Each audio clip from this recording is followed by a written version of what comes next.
सभी साथी लोगों को मेरा प्रणाम, आदाब, सत श्री अकाल, सलाम, नमस्ते, जय हिंद, जय भारत। आई होप आप सब अच्छे होंगे। आपने आज रीट लेवल 2 का अपना टेस्ट नंबर 4 था, वो आपने टेस्ट दिया होगा और उसके बारे में आज अपन चर्चा करते हैं। सभी साथी लोग जुड़े हुए, मैं एक बार चेक कर लेता हूँ कितने साथी लोग जुड़े हुए, देख लेता हूँ कौन कौन लाइक और शेयर करते हैं, कौन कौन शेयर करके आए हैं, कौन कौन चैनल को सब्सक्राइब करते हैं, देखते हैं। एकलव्य शर्मा जी, सर आपकी याद आई, बिल्कुल आ गए सर। नेहा तंवर जी, कब होगी क्लास? अभी हो रही है Neha Tanwar ji. The Jahangir family ji, very good evening. Uday चार जी नमस्कार। रोहिता श्रोक जी नमस्कार। सभी साथी लोगों को मेरा नमस्कार। सर जी बहुत दिन हो गए। अच्छा, ऐसा लग रहा है आपको? तो अपनी 2 दिन क्लास बीच में रुक गई थी, मैंने पहले ही आपको बोल दिया था कि 2 दिन क्लास नहीं होने वाली आपकी। और टेलीग्राम में भी मैंने जानकारी डाल दी थी कि 2 दिन आपका टेस्ट नहीं होगा, बाकी अपना कोई रविवार को ये अवकाश नहीं रहता है, कंटिन्यू अपने टेस्ट चल रहे हैं। और मैंने ये टेस्ट इसी तरीके से लिए हैं कि जिस दिन से टेस्ट स्टार्ट किए थे उस दिन जो पात्रता के दिन थे वो लगभग लगभग 55 दिन बचे हुए थे और 40 मैंने टेस्ट लिए। तो यदि बीच में 1-2 दिन रुकेगा तो भी कोई दिक्कत नहीं है। और पात्रता से पहले 5 या 7 दिन पहले अपन टेस्ट बंद कर देंगे ताकि आप अपना सारा का सारा दोहराव करते रहे। बिल्कुल, महेंद्र लौर जी आ गए। हम तो सभी साथी एक बार क्लास को लाइक शेयर करके आ जाए और फिर अपन एक्सप्लेन करते हैं रीट लेवल टेस्ट नंबर 5 का, जो आपको पहला क्वेश्चन दिखाई दे रहा है। और बहुत सारे विद्यार्थी, कुछ विद्यार्थी सीधे ही एक्सप्लेनेशन यानी व्याख्या देखते हैं, टेस्ट नहीं देते हैं। अरे जब आपको निःशुल्क मिल रहा है तो इसका मतलब ये नहीं है कि इस टेस्ट के अंदर दम नहीं है। टेस्ट देखना, क्वेश्चन देखना, आप क्वेश्चन करके देखना। ठीक है, कुछ विद्यार्थी ये सोच लेते हैं इजी क्वेश्चन है, तो करके तो देखो ना, तब पता चले कि आपके कितने लोगों के 30 में से 30 आ रहे हैं। गणित के अंदर आप 30 में से 30 करके दिखाओ तब पता चले। तो सभी साथी लोग टेस्ट दें, ज्यादा से ज्यादा टेस्ट देने से आपका इंप्रूवमेंट होता है। सीखने के लिए आपका आकलन चल रहा है, आपके नंबर कोई नहीं देखता है। कम से कम खुद को तो ये पता चलता है कि मैं कितने पानी में हूँ, कितनी मेरी मेहनत, यानी मेहनत मेरे को कितनी और करने की आवश्यकता है। तो टेस्ट दिया करो, टेस्ट से आप लोगों की सबके बेनिफिट है। ये नहीं है कि कुछ चीजें निःशुल्क होती हैं फिर भी वो लाभदायक होती है। ये कोई आवश्यक नहीं है कि जब निःशुल्क टेस्ट होता है तो उसके अंदर आपको फायदा नहीं मिलता है, बिल्कुल फायदा मिलता है। सिर्फ और सिर्फ आपने में, आप लोगों में सीखने की एक जिज्ञासा होनी चाहिए। तो आइए साथियों, बिना अपने समय को जाया किए हुए बाद में अपन बाद में चर्चा करते हैं। जैसे ही आपकी कमेंट आते हैं बीच बीच में पढ़ता रहता हूँ। आइए, रीट लेवल 2 के टेस्ट नंबर 5 का पहला क्वेश्चन अपन 30 क्वेश्चन करने वाले हैं, थोड़ी स्पीड से करेंगे। आप लोग साथ साथ में समझते रहे, बने रहे मेरे साथ। आइए साथियों, पहला क्वेश्चन था आज आपका 125 की पावर 2/3 इंटू 625 की पावर -1/4 बराबर 5 की पावर है x हो, तो x का मान बताओ। अब आप इस क्वेश्चन को पढ़कर क्या समझे, पहले तो आपको ये पता होना चाहिए। यानी आप यूं समझे कि इधर 5 की पावर x है, इसका मतलब इधर भी अपन क्या करेंगे, आधार समान बना लेंगे। क्या बना लेंगे? आधार समान। यदि मान लीजिए आप इधर 5 आधार बना देते हैं और यहाँ कोई ना कोई आपकी घात आती है, और इधर बोलो क्या है आपका आधार कितना है 5, और यहाँ बोलो क्या है आपका x, तो ये मान क्या हो जाएगा, बराबर। आधार समान होता है तो घातें क्या हो जाती है, बराबर हो जाती है। अब देखिए साथियों, इसको किस तरीके से किया जाए वो आप लोग देखें।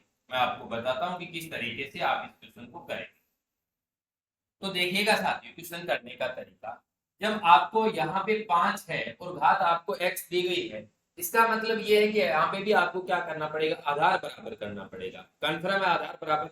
अब आधार यह कितना है 5, इसका मतलब ये जो आपको दिया गया 125 की पावर 2/3 इंटू 625 की पावर -1/4, तो यहाँ कुल मिलाकर 5 में करना है। कितने में? आधार 5 करना है। ठीक है, तो अब देखिए साथियों किस तरीके से करता हूँ। 125 की पावर 2/3 है, इसका मतलब मैं 125 को लिख सकता हूँ 5 की पावर 3 और बाहर आ गया आपका 2/3, ये लीजिए इंटू। अब यहाँ पे बोलो क्या है, घात है माइनस। मैंने कहा था जब जब आपको माइनस घात घात क्या हो, माइनस दिखाई दे, एक बार के लिए बटे में ले, ताकि आपको कहीं माइनस प्लस की गड़बड़ ना हो। आप ये लीजिए, बटे में लेके आऊंगा तो यहाँ पे 625 की पावर -1/4, नीचे लेके आते 625 की पावर +1/4। 625 को लिख सकता हूँ 5 की पावर 4। अब 5 की पावर में क्यों लिख रहा हूँ, मैंने 25 क्यों नहीं लिखा, क्योंकि मेरा टारगेट है कि आधार 5 बनाना है, तब लिखता हूँ।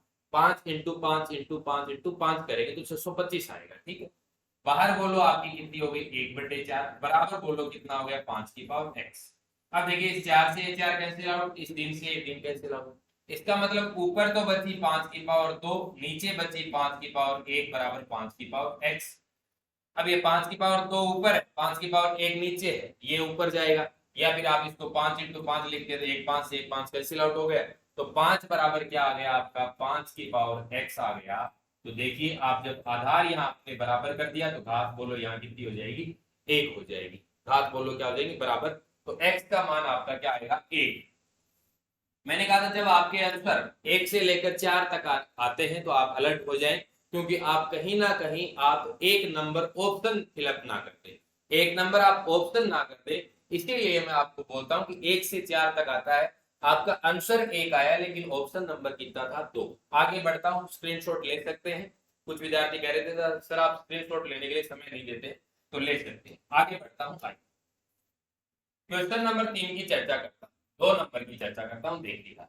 क्वेश्चन नंबर 2 कहता है 27x की घात 6 125y की घात 6 का एक गुणनखंड होगा। अब आपको यूं सोचना है कि 125 और 27 है, इसका मतलब यहाँ यदि मैं 3x स्क्वायर की घात कितनी कर दूं, 3, इसका मतलब देखिए 3x स्क्वायर, इसकी घात कितनी कर देता हूं, 3 कर देता हूं, ठीक है।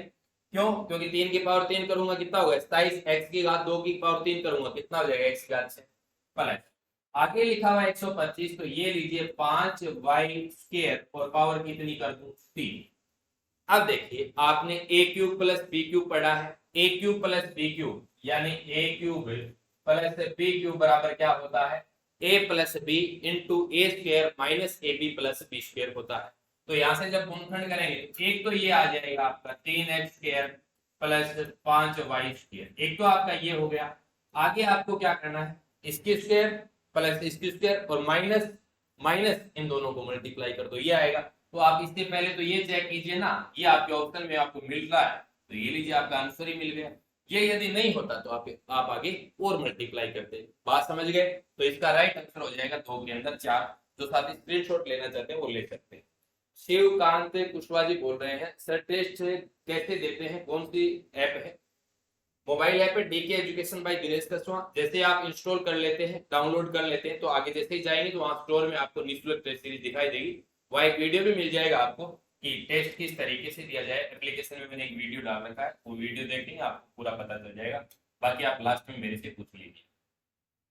क्वेश्चन नंबर 3 की चर्चा करते हैं, X Y Y Z Z X का गुणनफल क्या होगा, मल्टीप्लाई करना है। ये लीजिए इसको मल्टीप्लाई कर, एक्स स्क्वायर आ गया, y into Y Y square आ गया, z इंटू जेड ये लीजिए जेड स्क्वायर आ गया। आपका आंसर ये रहा, आपका 3 के अंदर हो जाएगा 3 नंबर। आगे बढ़ता हूँ, स्क्रीनशॉट ले सकते हैं। आइए क्वेश्चन नंबर 4 की चर्चा करता हूँ। आइए साथियों क्वेश्चन नंबर 4, क्वेश्चन नंबर 4 आप देख रहे हैं। क्वेश्चन नंबर 4 आपका क्या कहता है कि यदि अंडर रूट 1 प्लस एक्स बटे 144 बराबर 13 बटे 12 हो तो x का मान बताओ। x का मान पूछा है, अंडर रूट 1 प्लस एक्स बटे 144 बराबर 13 बटे 12 हो तो आपको क्या करना है, x का मान आपसे पूछा जा रहा है। आप क्या करेंगे, इस रूट को हटाने के लिए इस यहाँ पे भी क्या कर दो, वर्ग कर दो, यहाँ पे भी क्या कर दो, वर्ग कर दो। ये लीजिए अब वर्ग करेंगे, यहाँ कितना है 1 प्लस एक्स बटे 144 आ गया आपका, इधर 13 का वर्ग 169 हो जाएगा, बटे 12 का वर्ग हो जाएगा साथियों आपका 144। अब क्या करना है, इस एक को इधर ले जाओ, -1 कर दो। जब -1 करोगे तो यहाँ तो बचा आपका 100 एक्स बटे 144 बराबर, यहाँ जब 169 बटे 144 -1 करेंगे तो 144 आपका यहाँ निकल कर आ गया एलसीएम 169, फिर 169 माइनस 144 हो जाएगा, तो 169 में से 144 घटाते हैं कितने बचते हैं 25। ये लीजिए साहब, ये कैंसिल आउट हो गया, x का मान आ गया आपका 25। 4 के अंदर हो जाएगा आपका 1 नंबर, 4 के अंदर हो जाएगा आपका 1 नंबर। आपको भी नमस्ते महेंद्र जी, बिल्कुल सभी को नमस्कार। मैं नरेंद्र यादव जी 3 बता रहे हैं, मैं लोड जी, बिल्कुल आप सभी लोगों का धन्यवाद, बने रहे। आइए नेक्स्ट क्वेश्चन नंबर 5 की चर्चा करते हैं। आइए क्वेश्चन नंबर 5, ज्यादा से ज्यादा साथी लोग इस निःशुल्क टेस्ट सीरीज का फायदा उठाएं।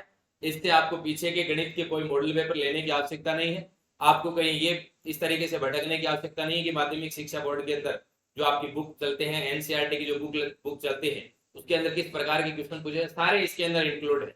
1600 क्वेश्चन होते हैं, वो 1200 क्वेश्चन होते हैं 40 टेस्टों के अंदर। तो आप सोच लेना कितने आपके क्वेश्चन आ रहे हैं, आपकी कितना बेनिफिट होने वाला है। यदि किसी विद्यार्थी को यकीन नहीं होता है तो माध्यमिक शिक्षा बोर्ड की और एनसीईआरटी की जो भी है पुस्तकें वो उठाए और पीछे के पेपर उठाए 2012, 11 और 17, 18, ठीक है, यानी 18 वाला और 21 वाले सारे के सारे क्वेश्चन आ जाएंगे इसके अंदर सारे, कहीं टेंशन लेने की आवश्यकता नहीं है।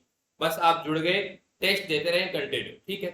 अब देखिए साधारण ब्याज की किस दर से कोई धन 8 वर्ष में कितना हो जाता है, दुगुना हो जाएगा, दुगुना हो जाएगा। अब क्या हो रहा है, वो धन क्या हो रहा है, दुगुना।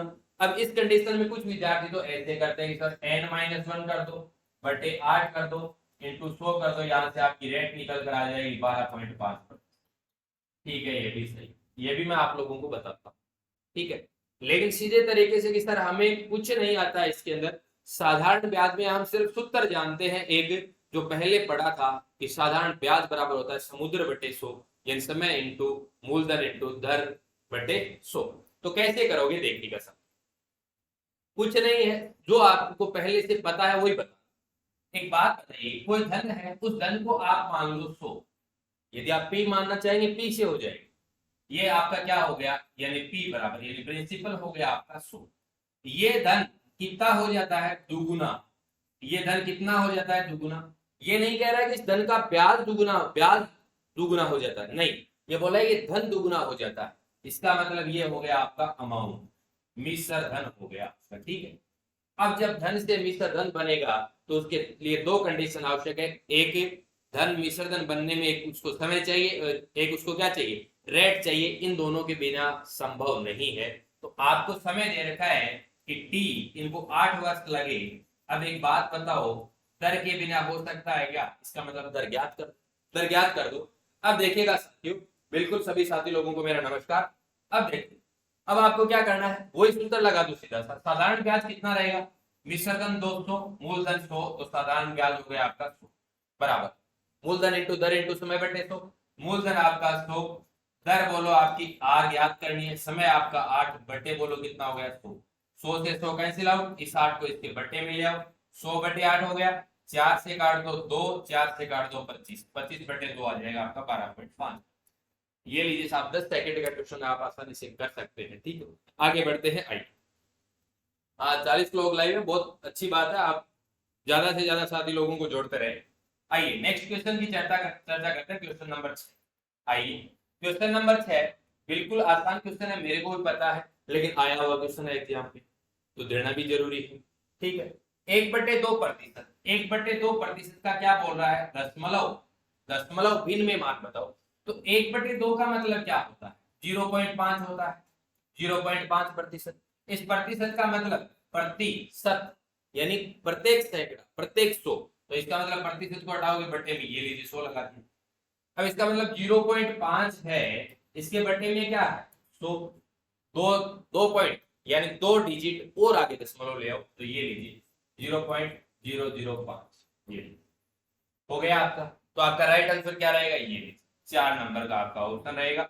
6 के अंदर हो जाएगा आपका 4 हो जाएगा साथी। बहुत अच्छे साथी जुड़े हुए, इसी तरीके से बने। आइए नेक्स्ट क्वेश्चन की ओर।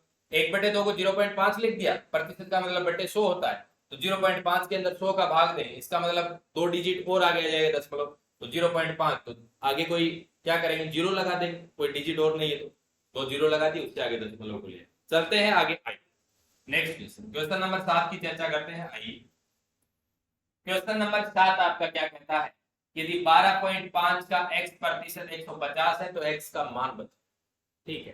देखिएगा 12.5, ये लीजिए, इसका कितना x प्रतिशत, तो प्रतिशत को हटाने के लिए क्या कर दो, बटे में 100 कर,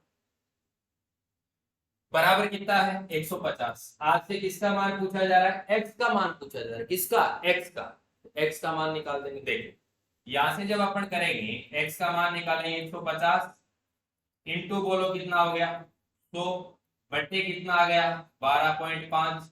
इसको हटाने के लिए आगे क्या कर देता हूँ, एक जीरो और लगा देता हूँ, ठीक है।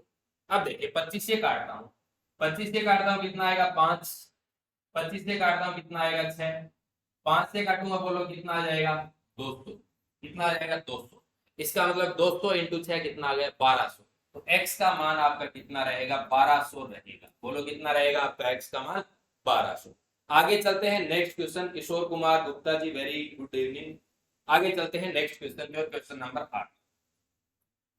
क्वेश्चन नंबर 8 देखिए, क्वेश्चन नंबर 8 आपका क्या कहता है कि राजीव की 5 वर्ष पूर्व आयु तथा 9 वर्ष बाद की आयु का गुणनफल कितना है? 15। तो राजीव की वर्तमान आयु बताओ। अब देखो, ये क्वेश्चन आप यदि x मानकर करते हैं तो भी होता है, यदि इस क्वेश्चन को आप सीधे तरीके से करते हैं तो एकदम सीधे तरीके से होता है। देखिएगा कैसे होता है। देखो, 5 वर्ष पूर्व आयु, यदि मैं ये कह दूं कि राजीव की अभी वर्तमान में आयु कितनी है? x। 5 वर्ष पहले कितनी थी? x - 5। 9 वर्ष बाद कितनी हो जाएगी? x + 9।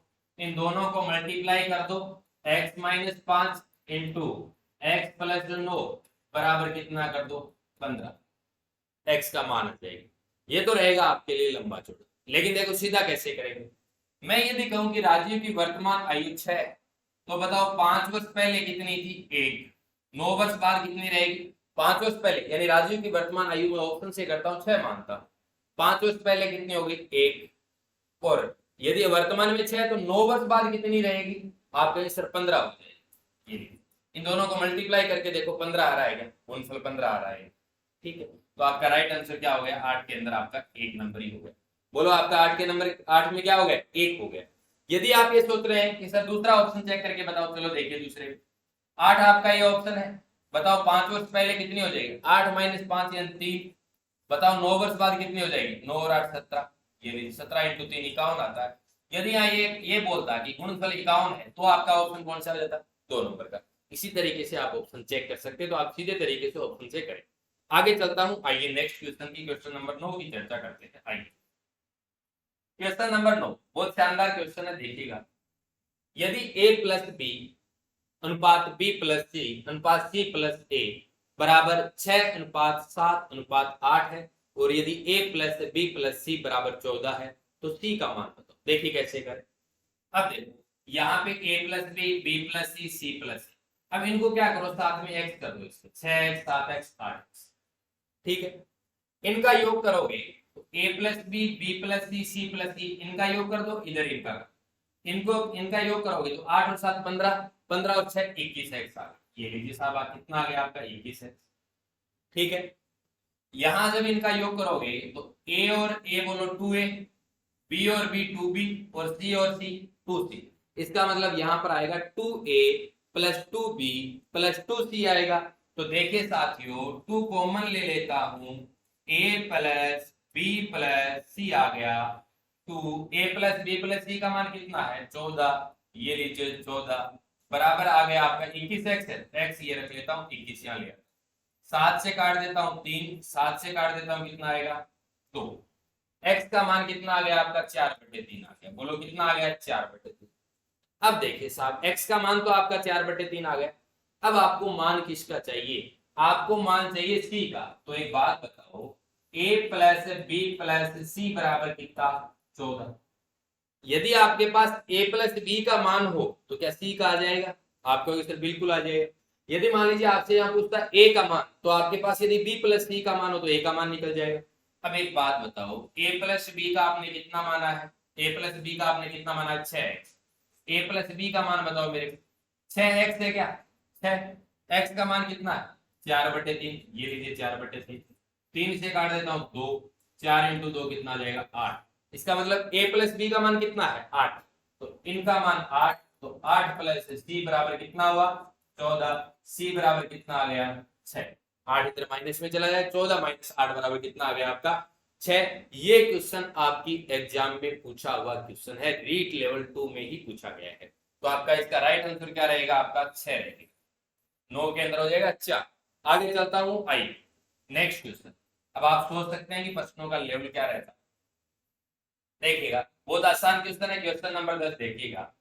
एक बेलनाकार खंबे के वक्र पृष्ठ का, यानी एक बेलनाकार खंबा है, उसका कर्व सरफेस एरिया आपको दिया गया है 264 वर्ग मीटर है, एवं इसका जो वॉल्यूम है, आयतन है, वो आपको दिया गया है 1848 घन मीटर। तो खंबे की ऊंचाई कितनी? त्रिज्या नहीं पूछी, खंबे की ऊंचाई पूछी। तो एक बात बताइए, यहाँ पे आपको किसका मान दिया गया? πr² h बराबर आपको कितना दिया गया? 1848। घन मीटर है आयतन। वक्र पृष्ठ कितना होता है 2 पाई आर एच, बराबर आपको कितना दिया गया है 264।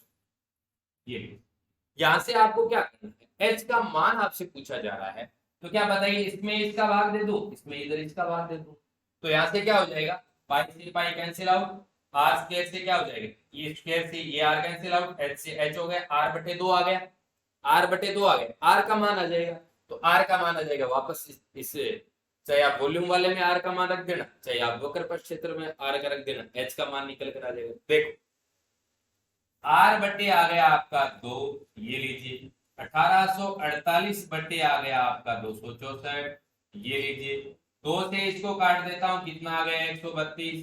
ठीक है, अब देखिए यहां से जब मैं किसको काटूंगा 1848 से बटे 132 है, तो 22 से काटू दोनों, 22 से काटूंगा 6, 22 से काटूंगा 22 इंटू 8 176 हो गए, 184 था, कितना बचा 8 88 हो गए, ये लीजिए 4, 6 से काटूंगा 14। आर का मान आपका कितना निकल कर आ गया 14 सेंटीमीटर। आर का मान आ गया साथियों आपका 14 सेंटीमीटर। एक बार ये क्वेश्चन करवा देना सर, लास्ट में थोड़ा टाइम निकाल के प्लीज, बिल्कुल एकलव्य शर्मा जी, कोई दिक्कत नहीं, कहीं टेंशन लेने की आवश्यकता नहीं है। तो इसका आपका आर का मान कितना आ गया 14।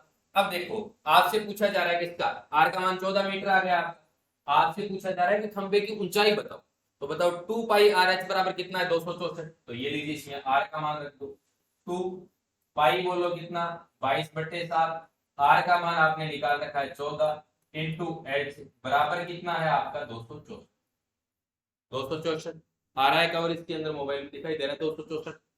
अब देखिए 7 से काटता हूं, ये लीजिए 2 कट गया, 2 से काटूंगा बोलो कितना हुआ 132, 22 से काटूंगा बोलो कितना हुआ 6, 2 से काटूंगा 6 को 3, इसका मतलब एच का मान आ गया आपका 3 मीटर। एच का मान कितना आ गया 3 मीटर। ये क्वेश्चन भी एग्जाम में आया हुआ, इसका मतलब इस क्वेश्चन का राइट आंसर आपका क्या रहेगा 10 के अंदर 4।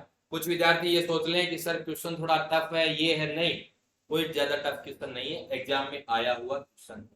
आगे बढ़ते हैं, आइए नेक्स्ट, आगे चलते हैं, नेक्स्ट क्वेश्चन की चर्चा करते हैं, क्वेश्चन नंबर 11। आपको ये पता भी चलना चाहिए कि इस प्रकार से आपके क्वेश्चन पूछे जाते हैं। अब देखिए ये क्वेश्चन भी एग्जाम में आया हुआ है, इसका आंसर आपका 88 सेंटीमीटर माना गया है, लेकिन मान लीजिए इसके अंदर ऑप्शन में और भी दिया हुआ होता तो इसका आंसर और होता, वो मैं आपको बताने वाला हूं। देखिए 56 सेंटीमीटर व्यास वाले किसी वर्ग के आधे भाग की परिधि क्या। अब देखो ये वर्ग है आपका, इसका आधा भाग यदि ये करें तो इसकी परिधि ये जो पूरी है ये 2 पाई आर है, इसका मतलब यहां से लेकर यहां तक आपकी कितनी होगी पाई आर, ये आर है ये आर है, बोलो अर्धवर्ग की परिधि क्या होगी पाई आर प्लस 2 आर, ये होती है अर्धवर्ग की परिधि वास्तविकता की बात की जाए तो। लेकिन अब इसने क्या किया, पाई आर प्लस 2 आर का मान ही इसमें नहीं दिया, ऑप्शन में 88 सेंटीमीटर था तो वो दूसरा ऑप्शन में नहीं था, यदि वो दूसरा ऑप्शन में होता तो वो आंसर सही माना जाता। अब देखिएगा किस तरीके से, आर का मान आपका यहाँ पे कितना आ गया 88 सेंटीमीटर। अब देखो पूरे वर्ग की परिधि 2 पाई आर होती है, इसने कहा वर्ग के आधे भाग की, इसका मतलब पाई आर हो गई, ये लीजिए पाई का मान हो गया 22 बटे 7, आर का मान कितना हो गया 28, 7 को काट दिया 4, यानी 7 से 28 को काट दिया, 28 को किससे काट दिया 7 से, 4 आ गया, 22 इंटू 4 बोलो कितना आ जाएगा आपका 88 सेंटीमीटर आ गया, और आपके ऑप्शन में क्या था 88 सेंटीमीटर, आपका राइट आंसर हो गया ये।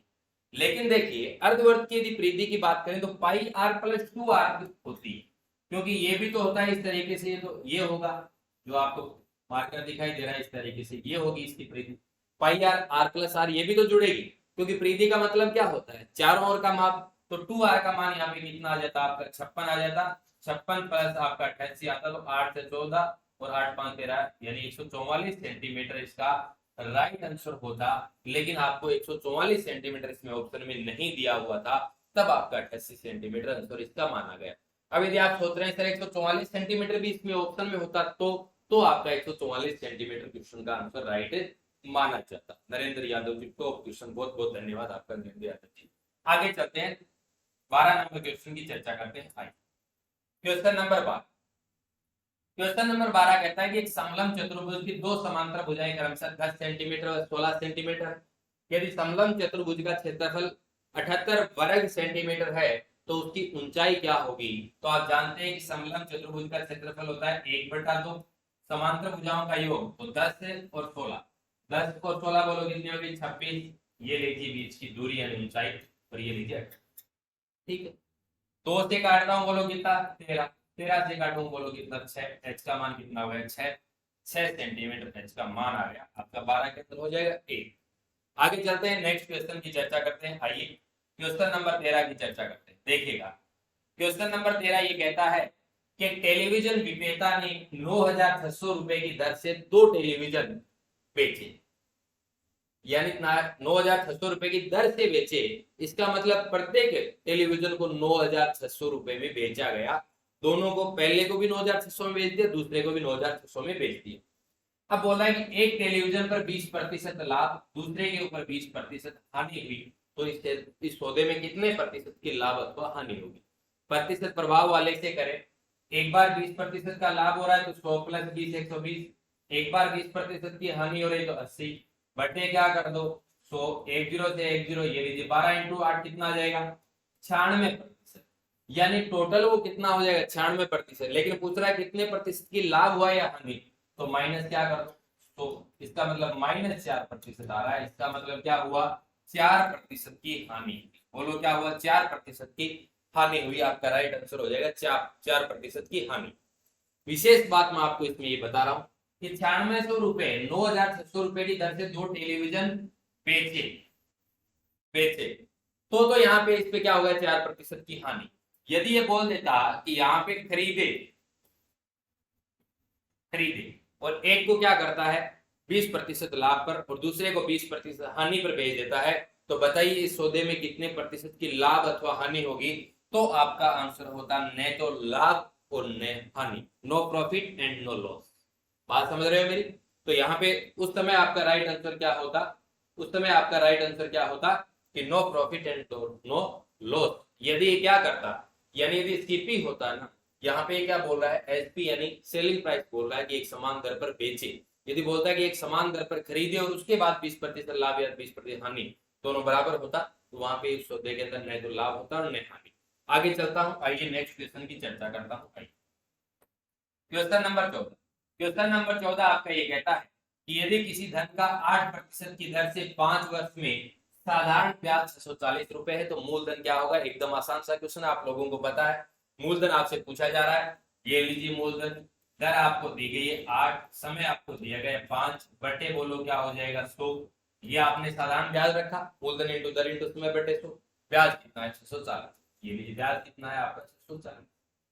देखो 5 से काट देता हूं 20, 8 से काट देता हूं 8 64, ये लीजिए 80 इंटू 20 करूं 8 2 16, आगे 2 0, 1600 रुपए आ जाएगा। एकदम आसान क्वेश्चन है, कोई बात नहीं, एग्जाम के अंदर 1-2 क्वेश्चन आसान भी आते हैं। तो आपका 14 के अंदर हो जाएगा 4। आगे चलता हूं, आइए दोस्तों क्वेश्चन नंबर 15 की चर्चा करते हैं। आइए क्वेश्चन नंबर 15 आपका ये कहता है कि एक कमरे में एक कमरा है 12 मीटर लंबा, एक कमरा है 12 मीटर लंबा, 9 मीटर चौड़ा, वह 8 मीटर ऊंचा है। इसका मतलब वो कमरा क्या है घनाभाकार, क्यूबॉइड फॉर्म में घनाभाकार है। क्यों, क्योंकि लंबाई चौड़ाई और ऊंचाई अलग अलग है। 12 मीटर लंबाई दी गई है और जो आपकी चौड़ाई दी गई है वो 9 मीटर है, ऊंचाई है वो आपकी 8 मीटर है। ये पूछा जा रहा है कि उस कमरे के अंदर अधिकतम लंबाई का बांस यानी कितनी लंबाई का बांस रखा जा सकता है। इसका मतलब पहले तो आपको ये सोचना होगा कि अधिकतम लंबाई का बांस किस तरीके से रखा जाता है। आप जिस कमरे में बैठे बैठे पढ़ रहे हैं, आप एक बार अनुमान लगाओ कि अधिकतम लंबाई का जो बांस रखा जाएगा वो विकर्णवत रूप में रखा जाएगा। किस रूप में, विकर्णवत। इसका मतलब इसका विकर्ण निकाल दो, तो ये लीजिए घनाभ का विकर्ण क्या होता है, डायगोनल आप निकालते हैं √L² + B² + H²। ऐसा मैंने बताया है कि किस तरीके से निकलता है, ये भी मैंने किसमें बताया है, आपके वॉल्यूम वाले टॉपिक में बताया है। यदि आपने आयतन के डीके एजुकेशन बाय दिनेश कस्मा यूट्यूब चैनल पर आपको आयतन के 14 वीडियो मिलेंगे, यदि आपने वो सारे के सारे देख डाले तो आप कहीं भी आप आयतन के अंदर नहीं फंसोगे। तो देखिए यहाँ पे L लंबाई 12 का वर्ग करते हैं 144 प्लस B9 इसका वर्ग करते हैं 81 प्लस 8 का वर्ग करेंगे 100, वो 8 का वर्ग करेंगे 64 आ जाएगा। ये आपकी वैल्यू आ जाएगी √289। जब आप इनका योग करेंगे आपका मान आ जाएगा 289। √289 का मान कितना होता है, यानी आपका 17। बोलो कितना हो जाएगा, 17 मीटर है तो आगे आपका क्या हो जाएगा, 17 मीटर। तो आपका 15 के अंदर राइट ऑप्शन हो जाएगा 4, 15 के अंदर हो जाएगा 4। आगे चलता हूं, और भी बेहतरीन बेहतरीन क्वेश्चन आपके सामने आने वाले हैं। आइए, 40 स्टेज जब आप कवर कर लेंगे इसका मतलब ये है कि आप पूरा का पूरा जो आपका संपूर्ण सिलेबस है वो कवर कर लेंगे। सब सिलेबस यानी जितने भी आपके टाइप्स हैं टॉपिकों के अंदर, सारे टॉपिकों तक, सारी टाइप तक अपन चले जाएंगे। आय चित्र जो रेक्टेंगल डायग्राम होता है वो क्या प्रदर्शित करता है, यानी इस तरीके से आपका आय चित्र होता है। वो देखो इस तरीके से आप करते, ये लीजिए, फिर आपने ऐसे बना दी, फिर इस तरीके से हो गया, फिर ऐसे हो गया, ये आपका क्या होता है, आय चित्र होता है। तो ये क्या करता है, यानी ये सतत वर्गीकृत बारंबार, इस तरीके से बोलो क्या करता है, सतत वर्गीकृत बारंबारता बंटन को दर्शाता है। तो आप आय चित्र किसको प्रदर्शित करता है, सतत वर्गीकृत बारंबारता बंटन को प्रदर्शित करता है। आइए आगे नेक्स्ट क्वेश्चन की चर्चा करते हैं, क्वेश्चन नंबर 17। क्वेश्चन नंबर 17 बहुत अच्छा क्वेश्चन है कि घन का आयतन है 216 घन सेंटीमीटर।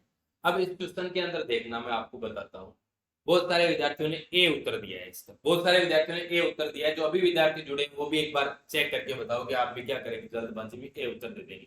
लेकिन मैं आपको वो टिप्स बता रहा हूँ, वो चीजें आपको बता रहा हूँ कि कई बार विद्यार्थी को बहुत कुछ आता है एग्जाम में, लेकिन आने के बावजूद भी छोटी छोटी त्रुटियां वो कर देता है, जिसकी वजह से वो आसान क्वेश्चनों को भी क्या करके आ जाता है, गलत करके आ जाता है। जब आप आसान इजी क्वेश्चन को गलत करते हैं इसका मतलब आप यूं समझे कि आप बहुत पीछे जा रहे हैं।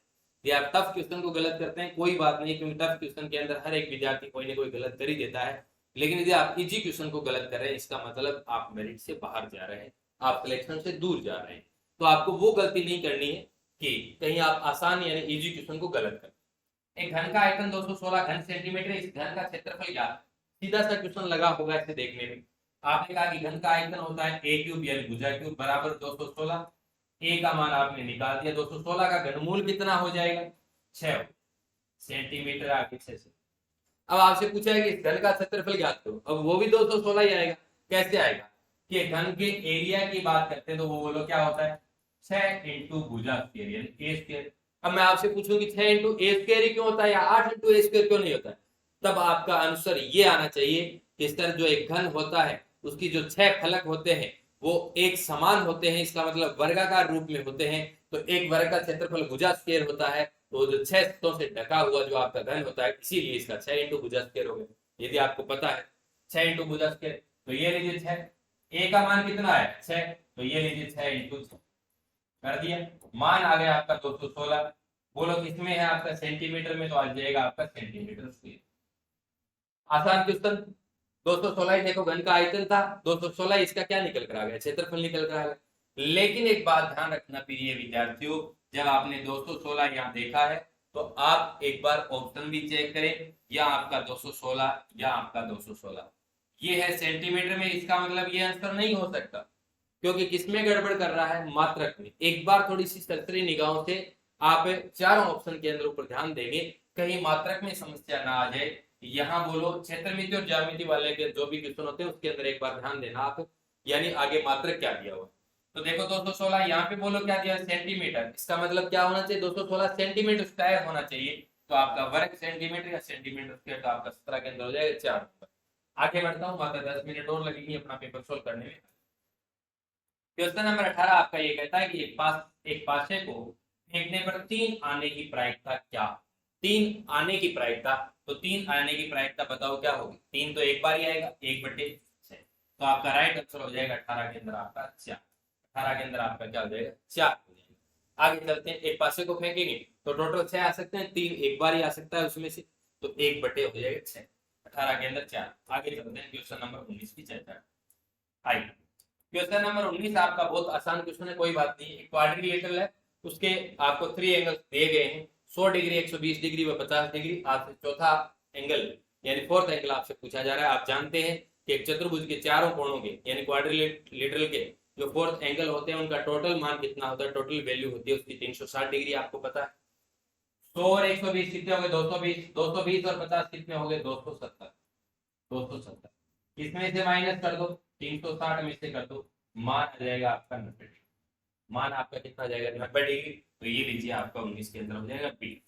ठीक है, आगे चलते हैं नेक्स्ट क्वेश्चन की ओर चर्चा करते हैं। 20 नंबर क्वेश्चन की चर्चा करते हैं। आइए क्वेश्चन नंबर 20 बहुत आसान क्वेश्चन है, यदि आपने अच्छे तरीके से समझा है तो बहुत आसान क्वेश्चन है, लेकिन क्वेश्चन गजब का भी बहुत, क्वेश्चन गजब का भी बहुत है। मात्र 10 सेकंड में इस क्वेश्चन को कर सकते हैं, ऐसा क्वेश्चन है।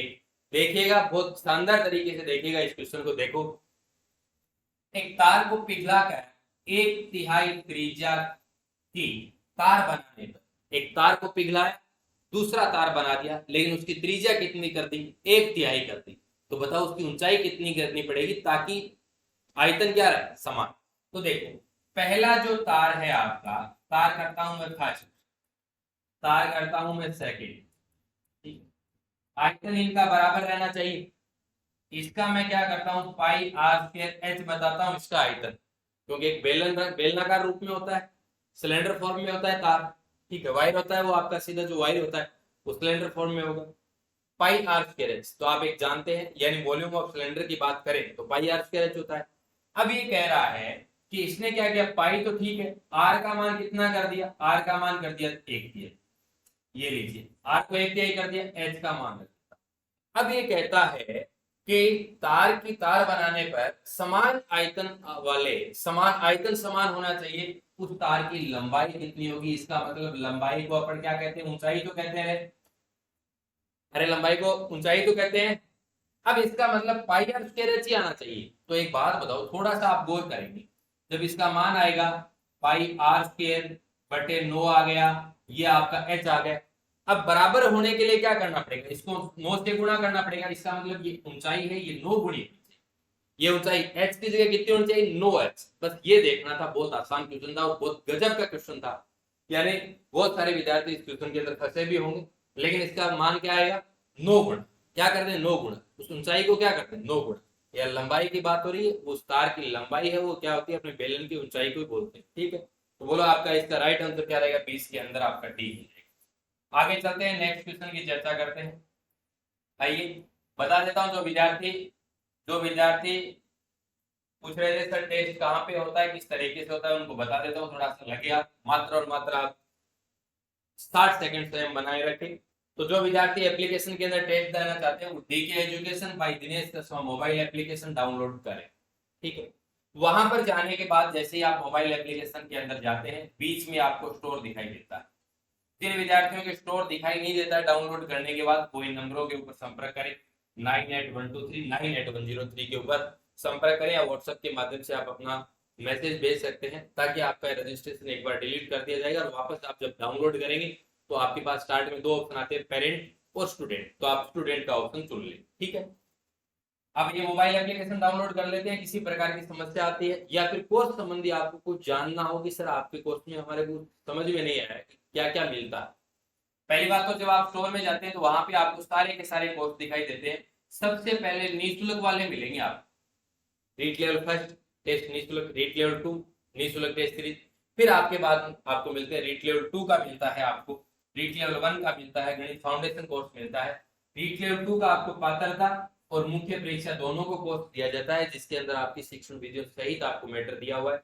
इसी तरीके से रीट लेवल फर्स्ट में पात्रता और मुख्य परीक्षा और फाउंडेशन कोर्स के अंदर आपको 24 टॉपिक मिलते हैं। कितने टॉपिक मिलते हैं? 24 टॉपिक मिलते हैं। प्रैक्टिस सेट मिलते हैं इसके अंदर, यानी सीक्वेंस वाइज बात करूं तो आपको हंसले के नोट्स मिलते हैं, एकदम हंसले के नोट्स आप प्रिंट निकलवा सकते हैं उसका, हंसले के नोट्स भी मिलते हैं। फिर उसके वीडियो क्लासेस मिलते हैं। फिर उस टॉपिक के अनुसार 60 70 100 क्वेश्चन आपको दिए जाते हैं, प्रैक्टिस सेट आपको दी जाती है पीडीएफ। आप पीडीएफ से क्वेश्चन करते हैं, पीडीएफ के पीछे आंसर भी मिलते हैं। यदि आप उसमें से कुछ क्वेश्चनों में रह जाते हैं या फिर आप सारे के सारे आप एक्सप्लेनेशन वीडियो देखना चाहते हैं, तो आपको उन टॉपिकों के अंदर आपको वीडियो भी दिए जाते हैं। आप वीडियो के माध्यम से वो सारे के सारे जो आपके प्रैक्टिस सेट है, एक्सरसाइज है, वो आप अच्छे तरीके से देख सकते हैं। हर एक क्वेश्चन को बहुत शानदार तरीके से समझाया हुआ है। अभी ये आपको कोर्स मिल रहा है मात्र 599 रुपए में, रीट लेवल 2 का, रीट लेवल 1 का मात्र 599 रुपए में, फाउंडेशन कोर्स भी आपको 599 रुपए मिलता है। निःशुल्क जो टेस्ट सीरीज जो आपकी चल रही है वो आपको निःशुल्क मिलती है। तो आपको यदि कोर्स लेना है तो आप यहाँ से स्टोर में जाके कोर्स ले सकते हैं। और किसी प्रकार की कोई समस्या है, कुछ पूछना है, तो 9812398103 के ऊपर आप संपर्क कर सकते हैं। आप यदि यहाँ से कोर्स लेते हैं तो आपको किसी प्रकार से कोई बुक की कोई आवश्यकता नहीं है।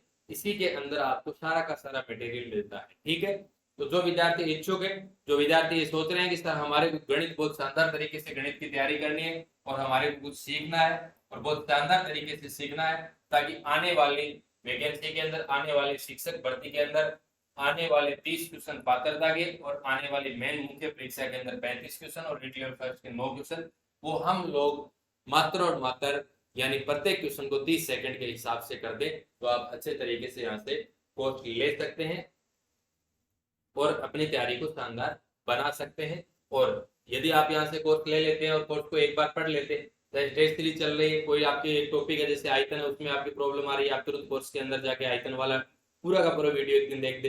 फिर आप दूसरे दिन मान लीजिए आपके क्षेत्रमिति में समस्या आ रही है, आपने टेस्ट दिया, आपको ये पता चला कि मेरे क्षेत्रमिति के क्वेश्चन गलत हो रहे, तो तुरंत आप क्षेत्रमिति वाला ऑप्शन खोले, वहां से आप हंसले की नोट्स पढ़े, हंसले की नोट्स यदि आपका जल्दी कवर हो रहा है बहुत अच्छी बात है, फिर आप वीडियो लेक्चर भी देखें, फिर आपके वहां पीछे 100 क्वेश्चन मिलते हैं, 100 क्वेश्चन सारे वैकेंसी में आए हुए क्वेश्चन सारे, तो वहां से जब आपने 100 क्वेश्चन कर दिए क्षेत्रमिति के, तो आपकी कहीं कोई डाउट नहीं रहेगा, तो आपको इस तरीके से मिलता है। आगे आइए साहब, आइए कौन पूछ रहे हैं कि सर रोज होती है एनसीईआरटी चुरू, मैं भी कसवा हूँ, अच्छा बहुत अच्छी बात है साहब, कोई बात नहीं। नेक्स्ट क्लास 15 को है क्या? नरेंद्र यादव जी नेक्स्ट क्लास कल ही रहेगी, अब कंटिन्यू चलेगा, कोई 2 दिन का बीच में गैप नहीं रहता है, कंटिन्यू रहती है अपनी क्लास। ठीक है, 2 दिन बीच में किसी प्रोग्राम में शामिल होने की वजह से क्लास नहीं ले पाया। आइए चलो अब आपके 10 क्वेश्चन शिक्षण विधि के। विद्यालय में ज्यामिति ज्योमेट्री पढ़ाने के लिए संश्लेषणात्मक विधि का प्रयोग किसके पश्चात किया जाता है? संश्लेषणात्मक विधि होती है, यानी संश्लेषणात्मक का अर्थ इकट्ठा करना या जोड़ना, तो उससे पहले विश्लेषणात्मक विधि के अंदर क्या करते हैं अपन, खंड खंड करते हैं। तो संश्लेषणात्मक जो विधि होती है उसका प्रयोग विश्लेषणात्मक विधि के बाद किया जाता है, यानी एनालिसिस मेथड के पश्चात इसका प्रयोग किया जाएगा, सिंथेसिस मेथड का किया जाएगा, संश्लेषण विधि का किया जाएगा। आगे बढ़ते हैं, आइए नेक्स्ट क्वेश्चन की चर्चा करते हैं, क्वेश्चन नंबर 22। तो 21 के अंदर आपका क्या हो गया, 3 नंबर ऑप्शन। 22 के अंदर आइए, 22 नंबर का क्वेश्चन साथियों आपका कहता है कि निम्न में से वस्तुनिष्ठ प्रकार का, ऑब्जेक्टिव प्रकार के प्रश्नों की सीमा है। इसका मतलब सीमा उसका एक दायरा है, यानी वो दायरा क्या है? वो दायरा है कि निर्माण में कठिनाई, बिल्कुल, यानी ये भी एक सीमा ही है। किस तरीके से कि जब आप ऑब्जेक्टिव प्रश्नों का निर्माण करते हैं, वस्तुनिष्ठ प्रश्नों का निर्माण करते हैं, तो जैसे आपके सामने वस्तुनिष्ठ प्रश्न है, पहले आपको प्रश्न लिखना पड़ेगा, फिर आपको 4 ऑप्शन देने पड़ेंगे। इसका मतलब क्या कर, निर्माण में आपको कठिनाई होगी। यदि यहाँ पे मान लीजिए आपको ये वस्तुनिष्ठ प्रश्न का ही कोई क्वेश्चन आता, या फिर आप कुछ ऐसा पूछना चाहते हैं बच्चों से, आप निबंधात्मक क्वेश्चन करना चाहते हैं, तो आपने कहा कि बताओ एक त्रिभुज की रचना कैसे होती है, आपने तुरंत बोल दिया। यदि आप ये वही आप वस्तुनिष्ठ प्रश्न बनाएंगे, तो आप बच्चों को क्वेश्चन करेंगे कि एक त्रिभुज के अंदर माध्यिकाओं की संख्या कितनी होती है, आपको क्वेश्चन लिखना पड़ेगा, फिर आपको 4 ऑप्शन बनाने पड़ेंगे। तो यदि बात करें तो वस्तुनिष्ठ प्रकार के जो प्रश्न होते हैं वो निर्माण में कठिनाई होती है, बिल्कुल। जटिल प्रक्रियाओं को न माप सकना, अब जटिल प्रक्रियाओं को कैसे नहीं माप सकते, क्योंकि इसके अंदर सीधे फैक्ट क्वेश्चन होते हैं, जिनके वस्तुनिष्ठ प्रश्न होते हैं उनके अद्वितीय प्रश्न होते हैं, तो जटिल सारी की सारी प्रक्रिया उसको मापना वस्तुनिष्ठ प्रश्नों के माध्यम से नहीं कर सकते। अनुमान लगाना, ये भी एक क्या है, एक सीमा है, यानी सीमा की बात करें तो एक दोष समझे आप, एक प्रकार से दोष समझे कि दोष क्या है, निर्माण में कठिनाई है, बिल्कुल एक दोष है। जटिल प्रक्रियाओं को न माप सकना, ये भी एक दोष है, सीमा का दोष समझे। अनुमान लगाना, बिल्कुल आप तुक्का लगाते हैं, कई बार आप जैसे पात्रता परीक्षा इसके अंदर कोई किसी प्रकार की नेगेटिव मार्किंग नहीं है, तो आप आसानी से तुक्का भी लगाते हैं, और लगाते सारी लगाते हैं, तो अनुमान लगाना ये भी। तो इसका मतलब ये सारी की सारी क्या है, वस्तुनिष्ठ प्रश्नों की सीमाएं या दोष है। तो आपका 22 के अंदर ऑप्शन हो जाएगा 4। आगे बढ़ता हूं, आइए नेक्स्ट क्वेश्चन की चर्चा करता हूं, क्वेश्चन नंबर 23। क्वेश्चन नंबर 23 आपका ये कहता है कि निम्न में से कक्षा में गणित शिक्षण के उद्देश्यों की स्टिक विशेषता नहीं, एक विशेषता नहीं हो, देखो, यानी यदि गणित शिक्षण के उद्देश्यों की बात करें तो व्यवहारिक पदों में होना चाहिए, बिल्कुल व्यवहारिक एवं उपयोगिता। जीवन से संबंधित, ये भी आप मानते हैं कि जीवन से रिलेटेड होना चाहिए। परीक्षण योग्य होना चाहिए, यानी अपन क्या कर सकते हैं, टेस्ट कर सकते हैं, मूल्यांकन कर सकते हैं, ऐसा भी होना चाहिए। विशिष्ट नहीं साहब, सामान्य होने चाहिए, विशिष्ट यानी कोई स्पेशल नहीं होने चाहिए। तो ये बोलो क्या है, इसकी सीमा नहीं है, किसके नहीं है, गणित शिक्षण के उद्देश्यों की एक स्टिक विशेषता नहीं है। तो बोलो कौन सी रहेगी आपका 1 नंबर। ये तीनों की तीनों क्या है, गणित शिक्षण के उद्देश्यों की विशेषताएं, ये एक विशेषता नहीं है। तो बोलो आपका ये आंसर क्या हो जाएगा, 23 के अंदर 1 हो जाएगा। आगे बढ़ता हूं, आइए नेक्स्ट क्वेश्चन की चर्चा करता हूँ, क्वेश्चन नंबर 24। क्वेश्चन नंबर 24 एक बार कमेंट करके बताएं, मैं देखना चाहता हूँ कि कितने साथी 24 नंबर क्वेश्चन का आंसर दे पाते हैं। जिन विद्यार्थियों ने पहले टेस्ट नहीं दिया है वो विद्यार्थी एक बार बताएं। हाँ बिल्कुल, मैं लॉर्ड जी सही बता रहे हैं आप। राम कुमार जी सर के गृह प्रवेश में गए हुए थे तो क्लास नहीं ले पाए 2 दिन, आपको सूचना मिल गई। देखिए क्या बोल रहा है कि बच्चे के संज्ञानात्मक विकास यानी कॉग्निटिव की बात करता है, तो आपको ये पता होना चाहिए संज्ञानात्मक विकास की बात करते हैं तो बौद्धिक शक्तियां मानसिक शक्तियों से रिलेटेड सबसे अच्छे तरीके से कहां परिभाषित किया जाता है, सबसे बेस्ट तरीके से। ठीक है, माना कि खेल के मैदान में भी होता है, घर में भी हो सकता है, लेकिन बात करें सबसे बेस्ट तो देखो विद्यालय एवं कक्षा में क्या होता है, संज्ञानात्मक विकास। खेल मैदान में तो ज्यादा क्या होगा, शारीरिक विकास होगा। ये क्या बोल रहा है, संज्ञानात्मक विकास सबसे अधिक कहाँ होता है, तो विद्यालय एवं कक्षा में बोलो क्या होता है, सर्वाधिक आपका क्या होता है, संज्ञानात्मक विकास होता है। तो 24 के अंदर आपका राइट आंसर क्या हो जाएगा, सी हो जाएगा। ट्रिक जीके जी बता रहे हैं सी, एनसीईआरटी चुरू जी भी सी बता रहे हैं, बिल्कुल महेंद्र लोधी 3 बता रहे हैं, जांगिर फैमिली जी 24 के अंदर ए बता रहे हैं। बस यही जांगिर फैमिली जी मैं पूछना चाहता था, तो इसका राइट आंसर रहेगा आपका 3 नंबर का। आगे चलता हूं, आई क्वेश्चन नंबर 25 की चर्चा करता हूं। आई कौन सी दृश्य सर्वे सामग्री है, दृश्य सर्वे सामग्री है, ऑडियो विजुअल एड्स आपसे पूछा जा रहा है। तो बुलेटिन बोर्ड बोलो क्या होता है, आपका दृश्य। ठीक है, प्लेनल बोर्ड भी आपका क्या होता है, दृश्य। चित्र विस्तारक यंत्र भी आपका क्या होता है, दृश्य, जिसके अंदर क्या होते हैं, चित्र बड़े किए जाते हैं। तो बताओ आपका वर्त चित्र क्या होता है, ये होता है आपका दृश्य सर्वे, दृश्य सर्वे। तो 25 के अंदर हो जाएगा आपका 4 नंबर का ऑप्शन हो जाएगा। ठीक है, आगे आइए साहब नेक्स्ट क्वेश्चन की चर्चा करते हैं, क्वेश्चन नंबर 26। क्वेश्चन नंबर 26 आपका कहता है कि किस शिक्षण विधि में ज्ञात से अज्ञात की ओर, इसका मतलब ज्ञात से अज्ञात की ओर, उदाहरण से नियम की ओर, विशेष से सामान्य की ओर, प्रत्यक्ष से प्रमाण की ओर, स्थूल से सूक्ष्म की ओर, कौन सी विधि के अंदर, आगमन विधि के अंदर, इंडिकेटिव मेथड के अंदर 26 के अंदर हो जाएगा आपका 2 नंबर। आगे चलते हैं साथियों, आइए क्वेश्चन नंबर 27 की चर्चा करते हैं। क्वेश्चन नंबर 27 बहुत ही एक अच्छा स्टेटमेंट, बहुत ही एक अच्छी परिभाषा इसे बोल सकते हैं आप। सर ये गलत हो गया, कोई बात नहीं जाने फैमिली, कोई बात नहीं, गलत हो गया तो हो गए, एग्जाम में गलत नहीं होना चाहिए। ये तो आपके सीखने के लिए आंकलन, लेकिन वो आपका क्या होगा, सीखने का आंकलन, तो वहां गलत मत कर देना। जो विद्यार्थी ज्यामिति नहीं समझ सकते वे इस विद्यालय में नहीं आ सकते, ये किसका कथन है, ये प्लेटो का कथन है। प्लेटो जी ने क्या किया था, विद्यालय के आगे जो बोर्ड होता है उस पर लिख दिया था कि जो विद्यार्थी ज्यामिति नहीं समझ सकते हैं वो इस विद्यालय में प्रवेश नहीं ले सकते, वो इस विद्यालय में नहीं आ सकते। ये किसका कथन है, प्लेटो। ठीक है, आइए आगे क्वेश्चन नंबर 28। गणित की भाषा है, गणित की भाषा क्या है, संकेतात्मक। गणित की भाषा क्या है, संकेतात्मक। जटिल नहीं है भाई साहब, वैदिक नहीं है, राष्ट्रीय नहीं है, अंतरराष्ट्रीय। आगे बढ़ते हैं, क्वेश्चन नंबर 29 की चर्चा करते हैं। क्वेश्चन नंबर 29 आपका ये कहता है कि गणित की उन्नति तथा वृद्धि, गणित की क्या बोल रहा है, ग्रोथ की बात कर रहा है। गणित की उन्नति तथा वृद्धि देश की संपन्नता, इसकी देश की संपन्नता से संबंधित है।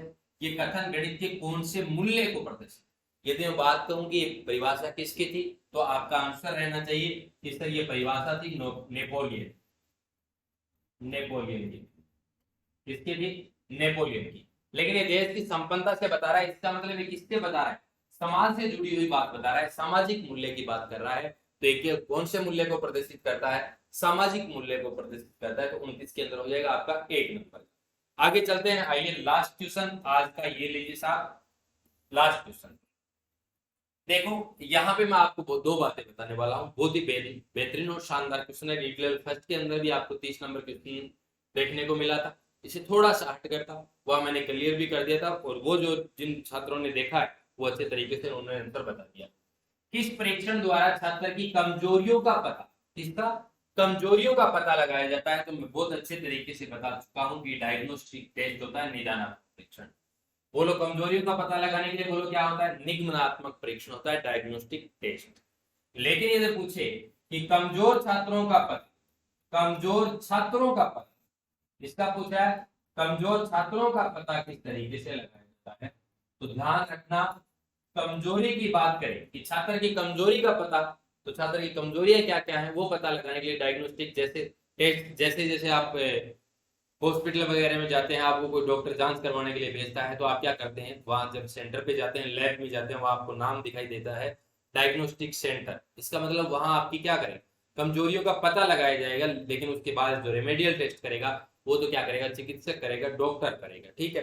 तो छात्र की कमजोरियों का पता लगाने के लिए क्या होता है, डायग्नोस्टिक टेस्ट होता है। और यदि वो डायग्नोस्टिक टेस्ट होता है, लेकिन बात करें कि उपलब्धि परीक्षण की बात करें, किसके उपलब्धि परीक्षण या निष्पत्ति परीक्षण, निष्पत्ति परीक्षण परफॉर्मेंस टेस्ट, तो वो क्या करता है, कमजोर छात्रों का पता लगाता है। जैसे आप कक्षा के अंदर औसत बालक, प्रतिभाशाली बालक और कमजोर बालकों को देखना चाहते हैं, तो आप क्या करेंगे, जैसे ही टेस्ट लेंगे तो आप क्या कर देंगे, आप टेस्ट लेंगे तो टेस्ट से आपको पता लग जाएगा इतने छात्र तो क्या है, इतने छात्र तो कमजोर है, और इतने छात्र तो पिछड़े बालक है, इतने एवरेज है, इतने ये, ठीक है।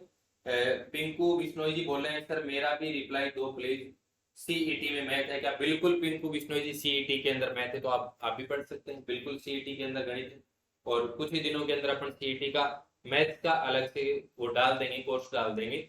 वैसे यदि आप सीईटी के लिए पढ़ना चाहते हैं तो गणित फाउंडेशन कोर्स हमारे यहाँ पे मिलता है 24 टॉपिक है, और अलग से भी अपन क्या करेंगे, सीईटी का कोर्स डाल देंगे जैसे उसका पाठ्यक्रम आ जाता है। तो अब देखिए साथियों, कल आपका टेस्ट कौन सा रहने वाला है वो मैं आपको बता देता हूँ। कल आपका टेस्ट कौन सा रहने वाला है देखिए, तो इसका तो आपको पता है निदानात्मक परीक्षण होगा। कल आपका टेस्ट कौन सा रहेगा, कल दिनांक कितने, 14 जून, बोलो कितने हैं, 14 जून ही है ना, 14 जून, कल आपकी 14 जून है दिनांक, देख लेता हूँ कल 14, तो कल 14 जून को आपका टेस्ट कौन सा रहेगा, रीड लेवल फर्स्ट का, रीड लेवल फर्स्ट का कौन सा रहेगा, कौन सा रहेगा, आपको पता है टेस्ट नंबर 5 रहेगा, क्योंकि रीड लेवल 2 का टेस्ट नंबर 5 हो गया। समय आपको टेस्ट एप्लीकेशन में कब मिलेगा, 12 बजे से लेकर 7 बजे तक मिलेगा, कल 7 बजे लॉक कर दिया जाएगा टेस्ट को। अब आप रैंक रैंक कब देख पाएंगे, तो जैसे ही आप टेस्ट सबमिट कर देते हैं तो उसके 2 घंटे बाद आपको रैंक शो कर देता है, तो आपको कहीं घबराने की आवश्यकता नहीं है। और बिल्कुल पिंकू बिश्नोई जी कोई बात नहीं है, आप जैसे ही देखेंगे तो थोड़ा सा 20 नंबर क्वेश्चन आता है, 20 नंबर क्वेश्चन के जस्ट बाद पिंकू बिश्नोई जी मैंने डिटेल से बताया है, तो आप वहां देख सकते हैं इसी वीडियो के अंदर 20 नंबर क्वेश्चन के बाद, या फिर आप जैसे DK education by Dinesh Kushwaha YouTube channel पर जाएंगे तो आपको वहां डिटेल से जानकारी मिल जाएगी। बाकी आप किसी प्रकार से कोई सूचना लेना चाहते हैं तो 98123 98123 और 98103 के ऊपर संपर्क कर सकते हैं, कॉल करके या फिर व्हाट्सएप के माध्यम से आप संपर्क कर सकते हैं। तो दोस्तों कल मिलते हैं इसी जोश और जुनून के साथ रीड लेवल फर्स्ट के टेस्ट नंबर 5 के साथ।